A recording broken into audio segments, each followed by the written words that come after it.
Tỉnh đâu. Ôi buồn ngủ à, buồn ngủ à, buồn ngủ à, ôi buồn ngủ à. Ôi trời ơi, trời ơi, trời ơi. Ôi trời ơi. Ôi trời ơi. Ôi trời ơi.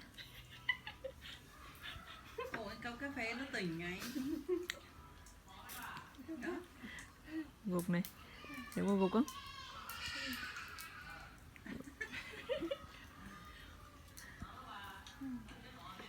Hồi này vừa bù sóng. Chứ nó đây là buồn ngủ thôi. Ôi trời. Ôi trời. Thì để thôi căng con vùng nói chung luôn mà. Ôi trời. Gục nằm xuống à.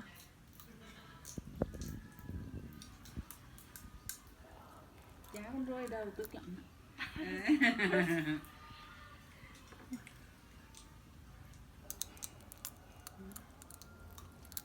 Mãi không nằm xuống cho tử tế như con đen.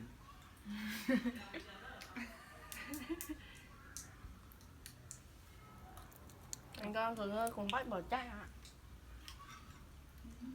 Nên đang ngủ rồi luôn.